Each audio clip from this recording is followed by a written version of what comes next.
by sharing by sharing their platform today. So this was a really radical act of allyship on the part of MTEA and especially MTEA Voice. And so we take that very seriously and we're very thankful, happy to be here today. I would like to introduce myself as well. My name's Kate Rosen. I'm a singer and a voice teacher. I've been various degrees of fat my entire life, and I have experienced prejudice due to my size my whole life. Up through high school, I dreamed of Broadway, and I was redirected into opera by mentors who thought I was too big for musical theater.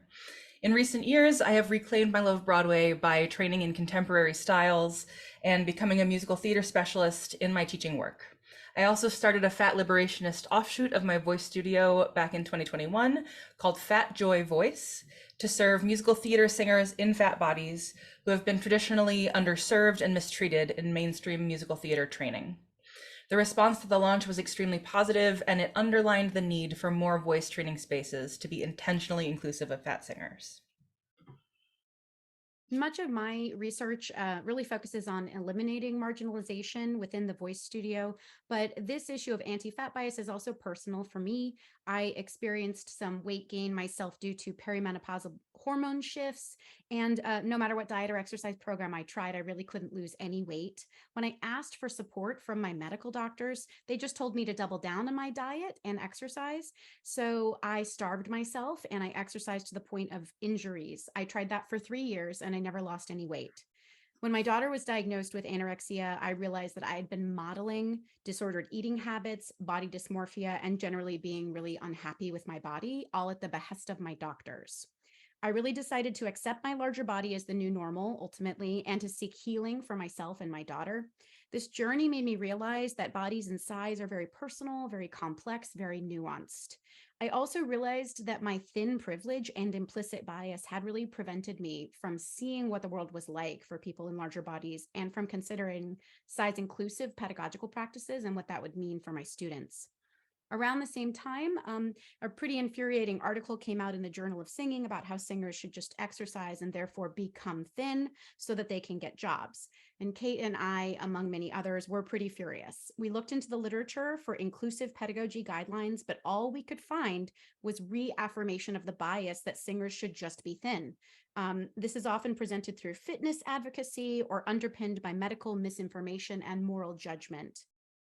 As culturally responsive voice teachers in the 21st century, the inclusion of our fat singers in our studios must be treated with more nuance and more knowledge. And we're here today to present our research on how to foster a sense of belonging for bodies of all sizes in the singing voice studio. Singing voice teachers are aware of our power to create inclusive learning spaces that embrace our students' identity traits. However, body size is often left out of this consideration. Fatness is a social justice issue, and singing voice teachers can either affirm or further marginalize fat students in a one-to-one training setting. The intended audience for this presentation is you, the well-educated, well-read, intentionally inclusive voice teacher.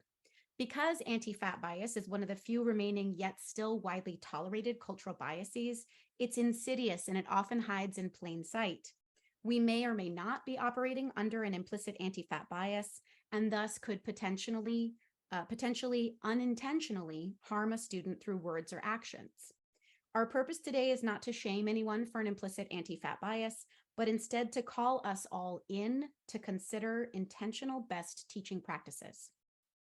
Our presentation today has 2 major sections. In part 1, we will offer background information on the experiences of fat persons in healthcare, employment, and educational settings.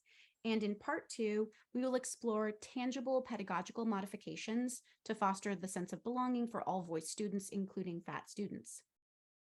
We will utilize a fat liberationist framework, rejecting the long-held idea that fat bodies should adapt to the industry and asserting that the industry should adapt to include all bodies. What is a fat liberationist framework?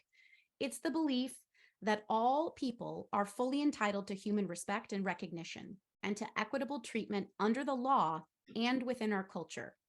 Note that this reference here is from 1979, and we have been talking about this for decades, longer than I myself have been alive, and yet we are still needing to say it out loud. A fat liberationist view holds that a large body is legitimate, not a temporary state before diet and exercise make it smaller. Fatness is not always a choice, and we need to check our rush to blame anyone for their size or make assumptions about how healthy or how fit they are. On stage, we see that fat trauma is overrepresented, while the everyday lives of persons living in fat bodies are underrepresented. We hold that filling the stage with only thin bodies limits the potential of musical art to reflect ourselves and the world in which we live. The performing arts industry must include people in fat bodies as an accurate representation of the world's population. A note on language, we will be using the word fat in a neutral and affirming way.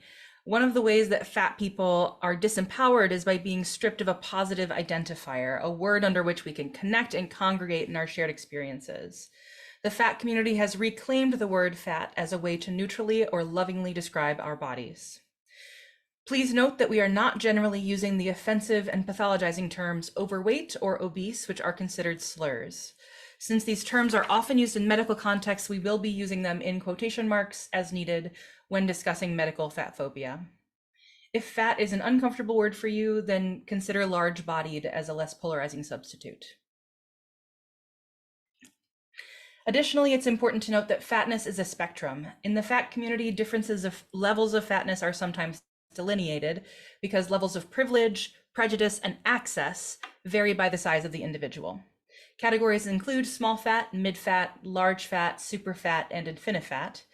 There is no moral value assigned to being larger or smaller on this scale. Differing levels of privilege will be explored later as we discuss medical care, obstacles in the built environment, clothing access, and more. Please note that it is not appropriate to categorize a particular fat person by using these terms toward them. All right, time for a quick pop quiz. What size is the average American woman? Take a moment to consider our options here, okay? We have A, size 6, B, size 10, C, size 14, and D, size 20. I'm not going to take a poll in the webinar format here, but just answer the question for yourself. Take a moment to think about it. Ding, ding, ding. The average American woman is a size 20. I was surprised when I found this out. I believed it was closer to a size 10 or maybe even smaller. The couple of considerations to take into mind about who makes what sizes, who decides what sizes are. The fashion industry really determines this, not doctors, and actually not research that's based on population size. So consider how this perception of what is average may have influenced your own implicit bias. And for further exploration, I recommend Radiolab's podcast episode from November of 2022 on the history of the establishment of sizes. There are many excellent books and articles dedicated to the history of fat phobia, but we will only briefly summarize some of the racist roots of fat phobia here today. Prior to the late 1800s, being fat was considered a good thing because only people with plenty of money and bodies free from disease could achieve fatness. With the rise of Protestantism in the early 1900s, eating began to be demonized as, quote, decadent and dangerous and yielding to appetite and passion. In other words, a religious group, not a group of doctors, assigned a moral judgment to what they deemed was overconsumption of food. At the same time, fatness began to be associated with people of color, and in particular, Black people. According to Sabrina Strings, the phobia about fatness and the preference for thinness have not principally or historically been about health. Instead, they have been one way that the body has been used to craft and legitimate race, sex, and class hierarchies. We highly recommend further reading on this fascinating topic, starting with Strings' monograph. Fatness is a physically identifiable trait that can inspire immediate judgment. When fatness intersects with marginalized gender identity, sexual orientation, socioeconomic class, race, or ability, the level of precarity increases. In intersection with gender, researchers have found that fat women are less likely to be hired for jobs than men, whether the men are fat or thin. The data still reflect a gender binary with less data on the experiences of male identifying and gender non-binary persons. Further research is definitely needed. In intersection with poverty, the media has long reported that poverty causes fatness because of lack of access to healthy food, but research suggests that it's actually the other way around. Social stigma against fat people leads to diminished social status and ultimately poverty through discrimination in education and employment. In addition to its racist roots, Soggy argues that unchecked anti-fat bias can easily become a proxy for racism, delivered in a more culturally tolerated package. Research has found that compounding factors of marginalization or the cumulative burden of discrimination leads to increased stress levels, which can cause more negative health outcomes. In the United States, there are no federal laws protecting fat people from size-based discrimination. Just take a second to let that sink in. Fatness is not included in the Americans with Disabilities Act, and crimes committed based on anti-fat bias are not eligible to be considered hate crimes. Fat people are included in anti-discrimination laws in only 2 states at the state level, Michigan and Washington. There are also a handful of cities which have voted to include fatness in anti-discrimination laws, but everywhere else in the country, fat people face housing, employment, education, and other types of discrimination without any recourse. In fact, in most of the US, the law still protects the perpetrators of anti-fat discrimination, not the victims.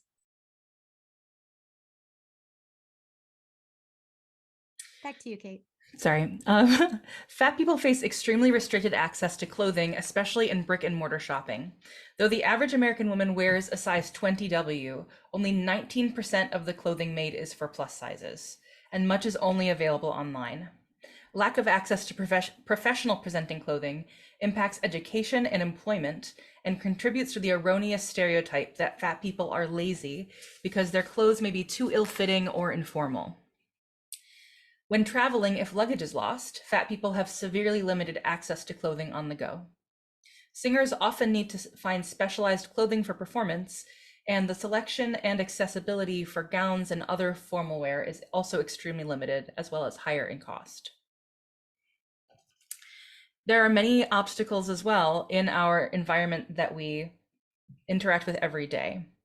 Many structures are not built with consideration for large bodies. Let's start with travel. Airplane seats are uncomfortably small for many people, but for fat people, they can be entirely unusable. A mid-fat person might experience bruising from the armrests and need a seatbelt extender, but a super fat or infinifat person will likely be required to buy 2 airline tickets or fly first class. For example, when I travel, I have to pay for a first class ticket as well as having to ask for a seatbelt extender. I'm also ineligible to ask for an exit row, which will be useful for tall fat folks like me due to the use of a seatbelt extender. Since plus size clothing is larger in size and so weighs more, I have to pack fewer articles of clothing or face additional baggage fees. Airplane bathrooms have also decreased in size steadily and are now so small as to be unusable for fat people, making longer trips logistically impossible. Therefore, flying can cost twice as much for fat people, if it is even feasible at all, limiting access to travel for both professional development and leisure.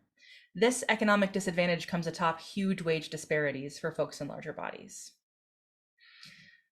In education and theater, on the next slide. Oh yeah, you got it, great. Another everyday microaggression that fat people face is the presence of chairs with armrests in theaters, concert venues, and even in voice studios and rehearsal spaces.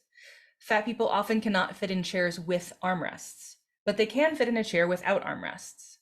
A desk attached to a chair, often used in educational settings, is also only accessible to the smallest bodies. There's shame and stigma attached to the idea of asking for an alternative chair, which causes some fat people to avoid these settings altogether. In visiting Broadway during a recent trip to New York City, I had to seek accessible seating. And there is no formal infrastructure nor policies regarding accessible seats for patrons of size. And when I called Telecharge to see what was possible for me, I was treated with animosity for daring to ask for size accommodation. It was obviously a very surprising request for the representatives that I spoke with. Despite there being empty spots for patrons who use wheelchairs, there is not a willingness to place freestanding chairs for fat patrons. Box seats, which often do have chairs without arms, are severely limited in view, involve the use of stairs, which are not usable for everyone, and are also often available for purchase in person only. Transfer seats are another option. They have an armrest which raises, but they are still a small seat. So they have a painful consequence when the folded back armrest juts into the theater goer's back for the duration of the show, as well as being expensive.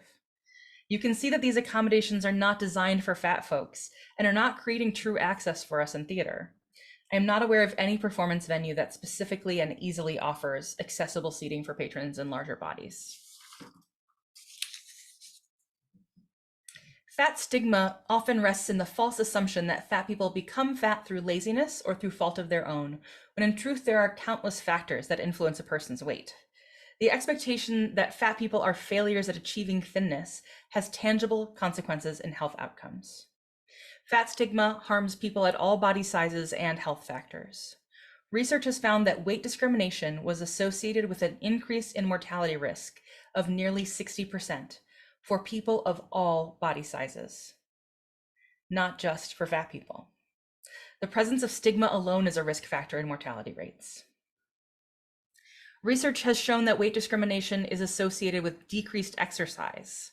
Exercise is often framed as a punishment for those living in a fat body, or as a way to change that body, rather than as a way to enjoy and relate to the body.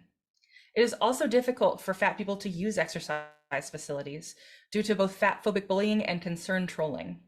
Often fat people will be addressed in an exercise environment by a thin person, assuming they are there to lose weight, such as, "How much have you lost so far?" or "You're wasting away to nothing." These comments can also happen. I have had these comments in my own neighborhood just having a walk. There's also anti-fat language baked into many exercise programs. Instructors often encourage folks to work off their Thanksgiving dinner or melt away the fat, rather than focusing on positive and inclusive outcomes of exercise. This type of language has been identified as a micro-insult, a subcategory of microaggressions, and can also elicit an emotional response from people with a history of eating disorders. To improve health outcomes for fat people, we must work to increase access to exercise, or movement, the preferred term in the fat activist community, and address the stigma against fat people in movement spaces. On an individual level, we can avoid commenting on fat people's exercise and call in our loved ones if they cross this line. The topic of medical mistreatment of fat people is very important, but we're really only able to present a few highlights here today. We would also like to provide a trigger warning. The following information may be disturbing, especially to those who have experienced trauma at the hands of anti-fat bias.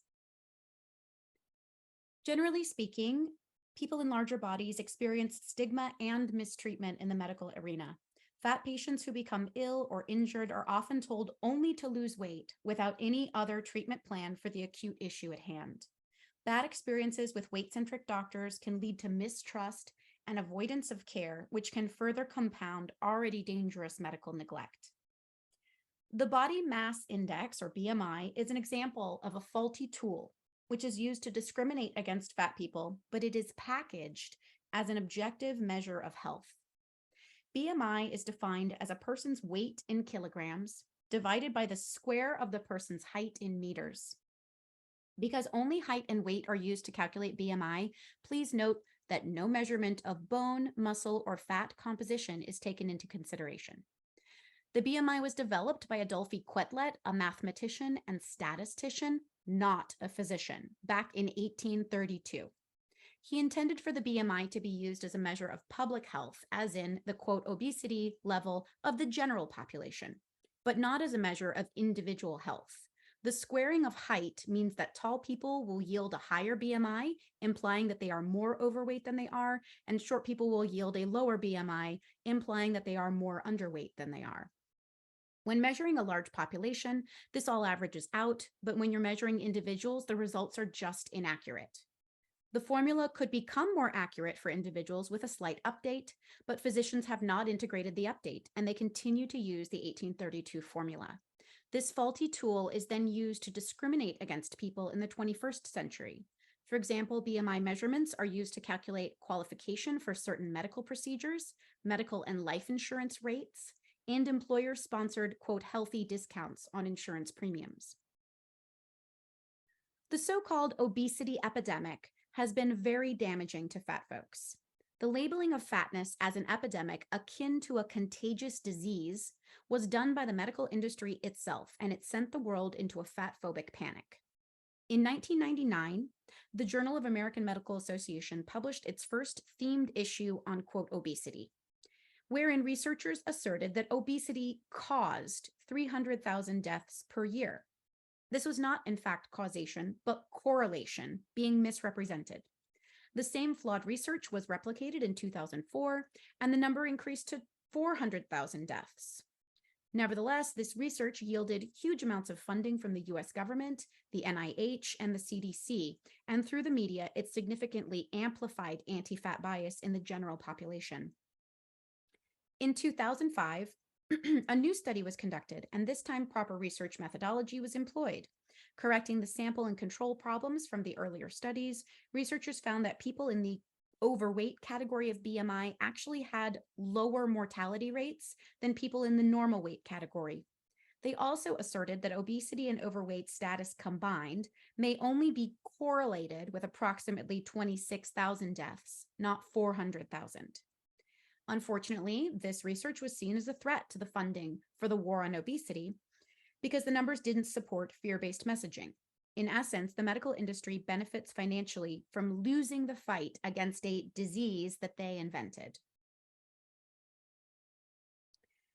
The diet industry was valued at almost $200 billion in 2019, and it's projected to reach nearly $300 billion by 2027. This billionaire's playground funds and therefore controls much of the, quote, research in the war on obesity. However, the industry is incentivized to promote diets that fail. Put simply, they need you to fail so you'll pay them again. This plays out in the research, which shows that most diets do not work long-term due to the neurological, hormonal, and metabolic changes that occur under conditions of restricted caloric intake. The majority of those who intentionally lose weight on a diet end up gaining the weight back plus more. Moreover, research shows that people who chronically diet or weight cycle experience negative health outcomes, such as high blood pressure, depression, and eating disorders. Dieting can also easily become a gateway to developing an eating disorder. Starvation-based diets are often recommended by doctors, again, with no evidence that they work. Daily monitoring of food intake, exercise, weight loss, and body image can easily cross over into obsessive monitoring, which is a hallmark of disordered eating.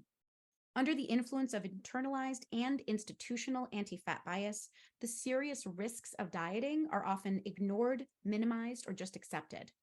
Thinness achieved through disordered eating is medically reckless and most certainly not healthy. In terms of positive resources, the Health at Every Size, or HAES principles, have emerged as a truly healthy resource for fat folks needing medical support. Doctors can choose to adhere to these principles, and fat folks can seek them out when looking for practitioners. The focus of the HAES paradigm is to create an environment of respect for body size diversity and to support lifestyle behaviors and attitudes that can improve health and well-being for people of all sizes, rather than focusing on weight loss. This philosophy is broadly favored by fat liberationists. Looking beyond a weight-centric or thin-centric model of health could have a positive impact on our entire society. In other news, as a direct result of Kate's work on this study and article, she was recently contracted by the Detroit Symphony Orchestra to consult with them on developing size accessibility practices for their audiences. This is a huge new avenue in accessibility work, and we're really thrilled that such an opportunity has opened up for Kate. Way to go, Kate. All right, now to what are we going to do about it? All right, how to make a size-inclusive voice studio. This is our beginning of our second part. We're going to present 4 main topics and their applications here. So first, we'll talk a little bit about dismantling implicit bias, examining our teaching practices, working inclusively in the studio, and building the future that we want to see. So researchers have measured that while all other implicit biases trended toward neutrality, implicit anti-fat bias rose 40% during 2004 to 2010. They blame the panic over the, quote, obesity epidemic and the false assumption that body weight is always within one's control, while many other factors such as race or gender identity are not. No amount of marginalization is acceptable in our voice studios, and therefore it's important that we intentionally and systematically confront all forms of anti-fat bias. Uncoupling fitness from fatness is an important start. Fat people can be fit, and thin people can be unfit. Do not assume anything about someone's fitness regimen based on how they look. Some bodies that look fat are perfectly medically healthy, and many bodies that look thin are not. Because voice teachers are not medical doctors, prescribing fitness is not in our scope of practice. A student's body is also not ours to judge. We should not make any assumptions about what a student wants. Some fat people do not wish to lose weight, medically cannot lose weight, or perhaps have just chosen not to define themselves by their size. Living as our authentic selves is something that we regularly celebrate, especially in journeys through sexual orientation and gender identity. Loving and accepting our own bodies, no matter their size, should be no different. Choose words carefully and understand the difference between intent and impact. It's easy to have good intentions, especially when we think we're talking about health. However, the impact of expressing concern for a fat person's health is that it can hurt them, regardless of our intentions. Therefore, consider carefully if it is ever necessary for a voice teacher to bring up a student's weight in a voice lesson. Is it ever directly relevant to voice pedagogy? And we should also consider if our self-perception as voice teachers centers on being a master in the Master-Apprentice model or a partner in a collaborative teaching model. The Master-Apprentice model has been in practice for centuries, but it's falling out of favor. In the private sector, independent voice teachers have had to be student-centered collaborative partners, or the students would simply take their business elsewhere. Envisioning ourselves as partners to our students can create a safe and effective learning atmosphere for students in marginalized groups. Second, consider how much we want to commoditize our students. Currently, the performing arts industry is unwelcoming to fat performers. However, is it necessary to replicate that harsh environment in the voice studio? Ultimately, the industry must evolve beyond its fat-phobic view of the world. Voice teachers can train for the future of the industry so that our students can go out and make the performing arts better. Finally, consider what's within our scope of practice as voice teachers. We are experts on the singing voice. We are not therapists, medical doctors, nutritionists, dietitians, personal trainers, or any other weight-related specialist. If a student wants to know something beyond our scope of practice, we can refer the student to an expert. However, initiating a recommendation that a fat student should seek weight-related medical care without the student asking would be far beyond our scope of practice. In working inclusively in our studios, there is no current evidence that a fat body will function any differently than a thin body in our singing. We aim to offer the same core pedagogy to all our students, and we should avoid othering our students in large bodies. Let our students self-describe as fat if they so choose, and let them initiate any conversations about their bodies. But generally, if they don't initiate it, we don't need a conversation about their body. Fat students want to exist without their bodies being the center of attention. There is some anecdotal evidence to suggest that singers in fat bodies may have a decreased sense of interoception, particularly with core muscles. This is not due to being out of shape, but more likely to do with internalized responses to fat trauma.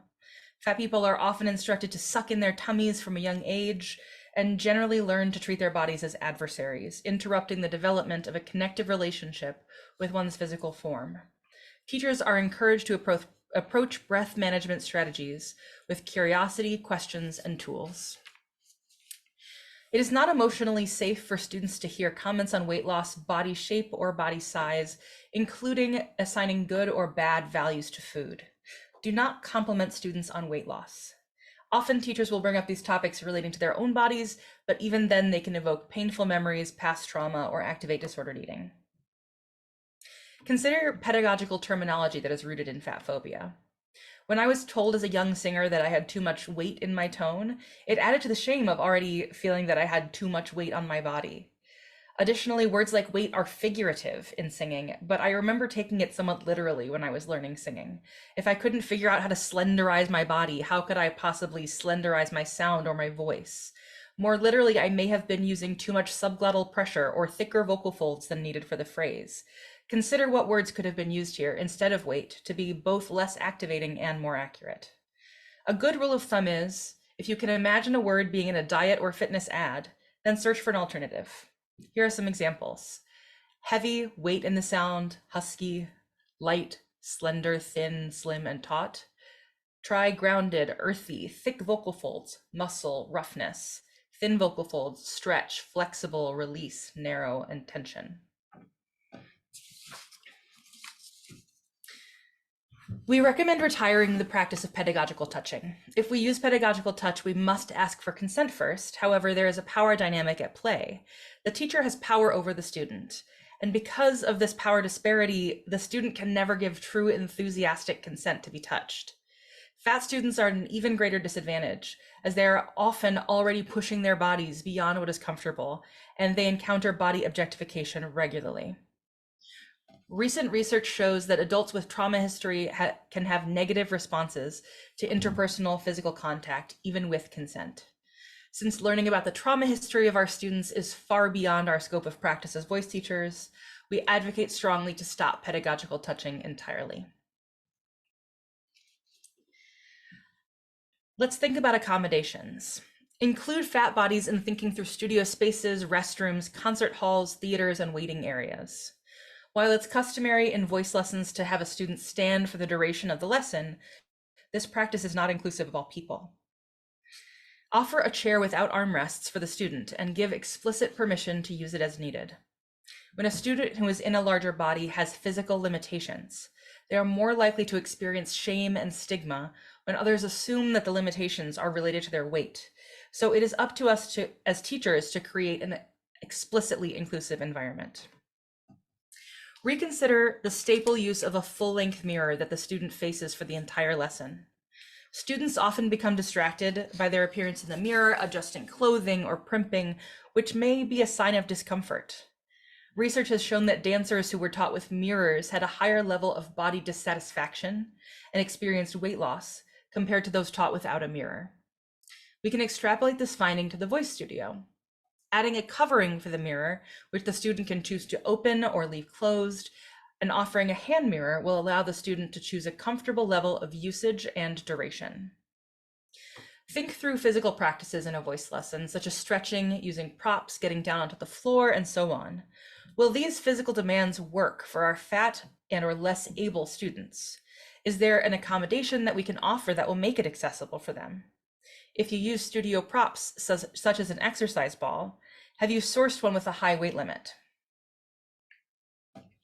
Assigning repertoire is perhaps one of the most potent ways to empower our students. We help create students' perception of what their career possibilities are by the music we assign. As voice teachers, we are not beholden to the values of the industry, and we can think beyond physical type. Fat singers are often relegated to the friend roles, the old lady roles, the mom roles, and Ursula, Tracy, and Effie. Instead, choose songs that reflect the student's voice type, personality, preferences, strengths, career goals. In doing so, you'll empower fat singers to build the framework for a career based on who they truly are. In our voice studios, let's create a space without limits due to body size. In building the future that we want to see, a great place to start is with a size inclusion or an inclusive inclusion statement for the studio. This voice studio inclusion statement functions as a signal to students that it is safe to be their authentic selves within our voice studios. However, size is often left out of the list of diversity traits named in many institutional inclusion statements. In an article that I co-wrote with Trinice Robinson Martin and Marissa Naismith, we created a sample inclusion statement for voice teachers, reprinted here. My voice studio is a safe place where you can fully express yourself without fear of being made to feel unwelcome or unsafe because of your race, ethnicity, sexual orientation, religion, size, gender expression, immigration status, socioeconomic background, mental health, physical ability, neurodiversity, country of origin, cultural heritage, or native language. Though we may not always agree, we will respect each other's personhood and existence in order to build a strong community and sense of belonging for all. I only made size uppercase just to showcase that it was included here in this list of traits, but in my actual inclusion statement, it just appears in a normal font size. Building the future beyond the voice studio, in some cases, it may be necessary to advocate on behalf of a FAT student if discrimination is happening outside of the voice studio. FAT singers can face discrimination in casting, costuming, and in juries and competitions. In casting, we can reinforce the idea that all bodies should be considered for all roles, and that weight should be deleted from all resumes. This is a demeaning practice that has been used to discriminate against aspiring performers before they even have a chance to audition. In costuming, there are sometimes choices made to hide fat singers through haphazard or restrictive garments. Corsets or shapewear are difficult to sing in, and fat folks deserve to look and feel just as good as everyone else in the show. We can explain how the integrity of vocal production can be undermined by restrictive clothing. This walks a delicate line since costuming is beyond a voice teacher's scope of practice.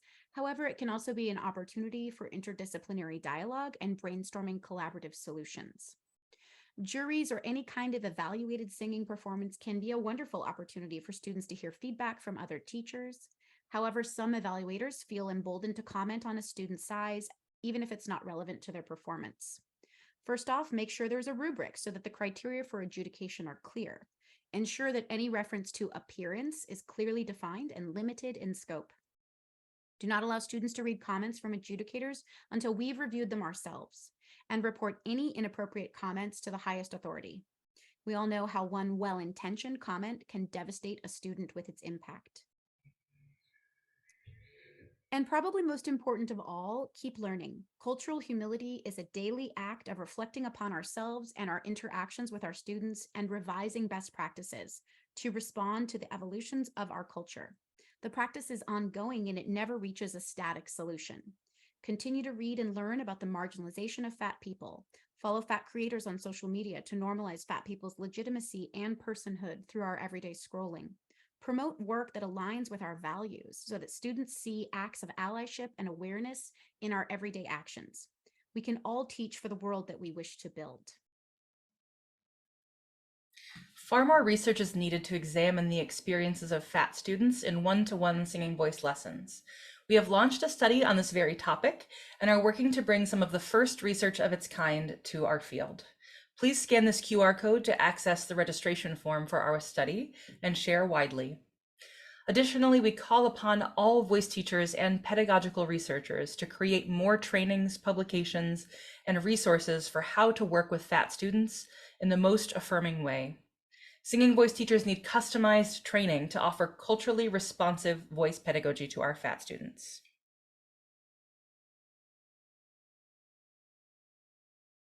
Take a moment to consider how many fat singers we know and love. Envision a world without Luciano Pavarotti, Aretha Franklin, Harvey Firestein, or Lizzo, just to name a few. Now imagine how many other fat singers were not able to persevere. How many artists have we missed knowing because of fat-phobic gatekeeping? We must dismantle the concept that thin is best and provide opportunities for people of all sizes to perform. In an ideal world, fat people would be represented on stage in the same proportions as in the world. Roles for fat people would not center around fat trauma. Roles originally played by people in thin bodies would be cast flexibly, with people in bodies of all sizes and colors and abilities and genders able to play these roles. This is achievable. As voice teachers, we represent the industry in our studios, and we can take the first steps toward a fat liberationist future. We are passionate and we are personally invested in this issue, but we are also very well researched and supported in our statements today. We're happy to share our references with any who would be interested. And most of this information is Googleable. So we are not reinventing the wheel or making any sort of broad new statements here. We're just putting it all in one place for you to find. The reference that we are the most proud of, I would say here, is our very own article, Anti-Fat Bias in the Singing Voice Studio, which part 1 has just been published in the Journal of Singing, Culture and Context, and part 2 is about to drop next month on how to make a size inclusive voice studio. Once again, we are Elizabeth Benson and Kate Rosen. This QR code links to the registration form to join our study. We are still collecting data. Please share widely. Our contact information appears here, and we're also happy to hear from any of you following the presentation. We would now like to open the session up to some Q&A here, and we'll be getting some help with that as well from our moderator. So thank you so very much for having us.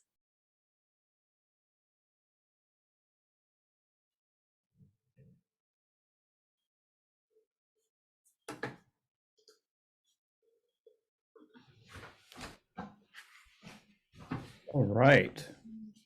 Welcome, everyone. That was really fantastic. Thank you so much. Do we have any questions that anybody wants to pose? The chat's probably the easiest, but since there are a few of us, we could probably deal with that as well.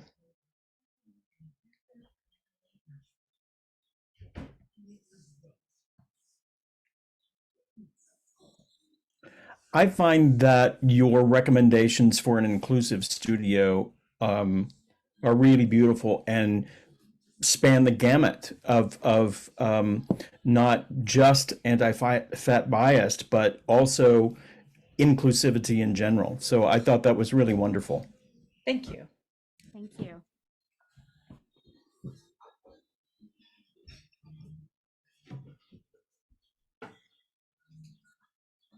Excellent. Thank you for attending. We really appreciate it. Thank you. Yeah.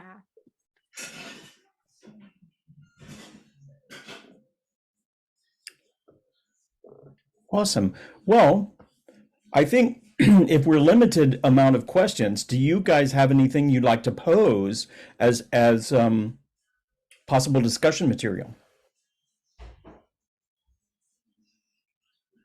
Well, yeah, sure. I mean, what you just posed is a lot. So yes, right. No, I realize it's a lot to take on, and that's one of the reasons that we were really happy that the Journal of Singing, they actually suggested breaking it up into 2 separate publications.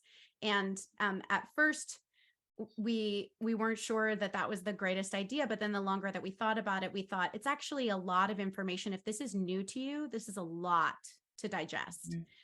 We've heard from a lot of folks that, especially the information in part 1 about the culture and context and what life is like for fat folks in our society, that for a lot of people, this was not new information, that they're already aware of what's already going on. But to have it all in one place, consolidated in one place, to sort of prepare people's thinking for how do we need to modify things in our voice studios to make sure we're being inclusive, we felt like it set it up really well by also giving folks time to digest the new information and to sort of take it all in and consider how much their own thin privilege may have been informing their perspective in the world.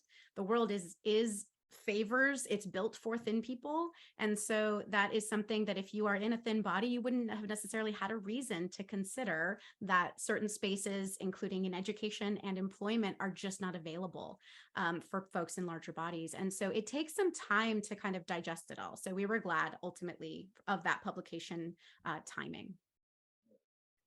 Absolutely. I see a question in the chat here from Cassie. How would you recommend talking about possible modifications for physical movement in the voice studio? I have found it tough when modifications are only offered to fat people and not thin people as well. An amazing point. Absolutely. So because our focus is on fat bodies and on accessibility at the intersection of ableism and fat phobia, in that I can absolutely see how that might sound like only offer those modifications to your fat students. But Cassie's point is absolutely right, that we cannot just be offering those modifications to fat students. It feels a bit like, as a cis person, putting my pronouns, that if we are all putting our pronouns, then this is going to make the world easier for folks whose pronouns are not people who are not cis, right? And so if we are going to offer modifications, why not offer modifications to everyone? There are also thin folks who have mobility issues, and to assume that all thin people are able is, again, just a different flavor of fat phobia. So I think that it's a really great point, and these modifications should be given to everyone, and that they are of particular benefit to fat people and to people with ability limitations. in this context. Agree. Can I just add to that too, Yeah. Cassie? Thank you for that. Your question about how would you recommend talking about modifications? A great place to start is to make sure that your teacher and all the faculty that you would have contact with read the article. So that's a really great way to sort of start a dialogue and just to raise awareness in a way that doesn't necessarily feel like you have to personally advocate for all of your needs, which I know that, you know, folks do that on a regular basis anyway. I'm a neurodivergent person. I am always advocating for my needs in terms of my accommodations so that I can access things. So we understand it's a daily battle. And so just raising awareness, sharing the article is great too, as a great first step. But also I think just being honest, being frank, this is an accessibility issue. And if you find that you're encountering fat phobia in that conversation, keep yourself safe and then see if there's a different way to go about getting the information across. But I also have a piece of anecdotal evidence to offer in terms of those accommodations for everybody. As a result of this work with Kate, at the beginning of the school year last August, I placed a covering over my full-length mirror that's in my voice studio. And it's a little bit of a sheer curtain. And so I wanted to explain to folks why it was there because it looks a little strange to have your whole mirror covered. So I explained to all my students why it was there and that it was about making sure that everybody felt safe in the studio. And there's a hook on the side. So if a student wanted to pull the curtain back and use the full length mirror, they could. I also have a hand mirror and other hands-on things in terms of feeling and experiencing what your body is doing. Not my hands. Their students put their hands on themselves. But I had this covering over the mirror. Not one student all year long, this is almost the end of the spring term, has pulled back the cover. Not once. So I think that that is a really interesting testament to the fact that you can learn very effectively without the full length mirror. My students are doing great and they don't feel deprived of a tool that I thought was essential to learning how to sing. But it turns out that it's not true for everybody. So it's just one of those things where once you start to implement some of these things, you see that it's our expectations or our thoughts on what would or should or how things might need to be should evolve. We have a different generation of students in our studios now, especially at the collegiate level. Mm-hmm. Absolutely. I didn't know that about the covering. That's really, really interesting. Thank you for like doing that hands-on research in your own studio. That's so cool. I don't have a mirror at all. I just have a hand mirror. I don't have a full-length mirror in here. Yeah. And so yeah, I haven't found a lot of times that it was needed, but that's very interesting when given the choice that no one has done that. Absolutely. Do you want to address, Corinne's asked a great question here. Do you receive counter voices to this, Bill Maher, and the way he talks about health? I mean, is the question about the article in particular or just in general about, you can feel free to unmute to clarify. Is it more of a question about like, are there people who are disagreeing with this, or are we getting like direct in general to our work? Some, I have encountered mostly a lot of really wonderful kindness and gratitude from people, which has been really affirming, especially for me as a fat person standing up and saying, hey, stop being jerks to fat people, which is a tough position to be in. And I feel like I saw one Facebook comment on someone posting like, hey, look at this great article, and someone saying, I don't agree with any of this, it makes me mad. And I was like, I hear you, you know, I just didn't respond to it because it wasn't on my wall. But but Elizabeth did have a story about that. Yeah, you know, we've gotten some pushback, I would say, mostly from people who haven't read the article. And so I'm not quite super inclined to entertain pushback like that. That comes from generalized fat phobia because that's the society that we live in. Mm-hmm. So we sort of have to recognize when someone actually takes issue with our research or our evidence or our support or our points or whatever it is that we're doing, I'm happy to have that conversation. That's what happens when you put your academic work out into the world. I'm happy to debate its merits and to defend it as needed. But when people haven't even read the article, then that's just really about their own fat phobia. That's really just their own anti-fat bias manifesting. And so I'm less inclined to really entertain that as legitimate. I will say that a lot of what we're saying runs counter to the general messaging that's out there in the medical industry and that's out there in the media. And so I think I understand the sort of knee-jerk reaction of saying, wait, That's not what I've learned. That's not what I've heard. That's not what I've seen. The medical industry is behind this, and it's about health. And so because of that justification that the medical industry has provided for us so that they get endless funding, is a little twisted. And so I think that it's one of those things where you have to really look at your own bias, where it comes from, why it's there, and who has influenced it. Was it money? Was it the diet industry? Was it fashion magazines? Was it your own medical doctors? Was it, or is it, do you believe, if you believe that all people are entitled to dignity and respect for the way that they are in the bodies that they live in, and we certainly have come a long way as a society in terms of saying, racism is totally unacceptable and transphobia is totally unacceptable, and a number of other diversity traits. We haven't quite got to the point, I think, as a society as a whole, where we have said fat phobia is also unacceptable. And so we feel it's really important that we point this out, that this is, if you are a person who really believes all people deserve respect and dignity, then size should be included in your worldview.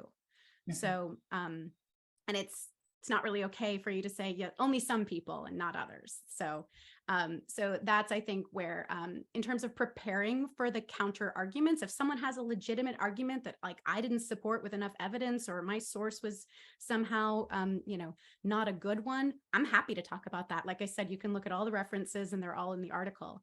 But this is research from the medical industry, from sociology, from anthropology, from different fields. So we're just putting it all together in one place. So we didn't necessarily do all the studies ourselves, but we are working on our own so we can get some real evidence about what the experiences of singers in training programs in fat bodies have experienced, and also in the industry, in the performing arts industry. So we need a lot more information and a lot more study so that we can keep talking about it. And that's what we're hoping, is that there's still going to be debate, but not debate about whether people deserve legitimacy and personhood, but more debate about how can we do this better? How can we be better advocates and allies?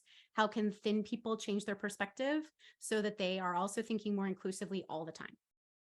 Yeah, I want to add one more thing to that, which is just that I think this is a topic that does take people a while to come around on, and in particular because of the sunk cost that many of us have into the pursuit of thinness. That I know for me, when I was coming around to this, and when this was first introduced to me, or when I first heard someone use the word fat toward themselves in a neutral or loving way, I was like, huh, like it was a very visceral reaction for me. And it took me several years to really absorb it and actually believe all of this and actually feel legitimate as I am, rather than, like we talked about, fat people not being failed thin people. That runs completely counter to a lot of the Weight Watchers-y, little phrases that we were all fed, no pun intended, in my upbringing, and in even now. I mean, there's a lot of phrases that bounce around that I won't say right now for because I don't think they need more airtime. But I want to also hold a lot of compassion for folks for whom this is a really big shakeup and a really big shift, because I know it was for me, and I know that when there is pushback on this, like Elizabeth said, right, the facts are the facts, but also I understand why emotionally this is going to be really hard to process for some folks. And I hope that if nothing else, it's just that first step, like it was for me many years ago, of like, maybe you're rejecting it right now, but maybe it's also just that first little stream that's going to carve that Grand Canyon of that understanding, that little first trickle that's just going to start you off. So it helps me to be a little less afraid of pushback if I can think of it as that first step. Do we have anything else in the chat? Any other questions popping up?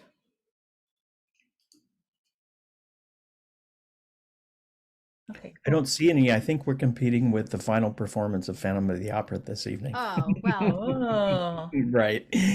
Yeah. Well, thank you guys so much. This was as wonderfully informative as it was when I saw it in early January. And the work that you're doing is so fantastic. And if you send me the QR code again for your research, we need to keep posting that so you can keep getting participants. And yeah, already went on and did mine. So, again, thank you guys so much, Elizabeth and Kate. It was really wonderful this evening, and thanks for everybody for coming. And we look forward to hearing more and from the second article. Yes. Soon? Yes, Yes. Excellent. part two is due out in the May-June issue of the Journal of Singing. And Awesome. for part one, for anybody who's not a member of the National Association of Teachers of Singing, the editor-in-chief of the Journal of Singing decided to make part one an open access article. So anyone Nice. can access that. And so that was really wonderful, and also a nice act of allyship on the part of NATS to amplify our message and to value it by selecting it from so many other wonderful articles that appear alongside in the same issue, but to choose our article to amplify our message was really wonderful.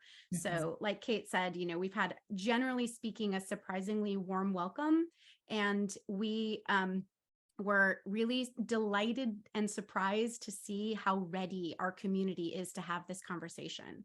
So we thank you all so much for being here and for being part of it, and for being a part of continuing to change our learning spaces to make them more accessible and more safe and affirming for all of our students. Yes, absolutely. Thank you so much, Elizabeth and Kate. Thank you. Happy World Voice Day, everybody. We'll see Happy you World Voice soon. Day. Bye-bye. Thanks, everybody. Thank Bye. you.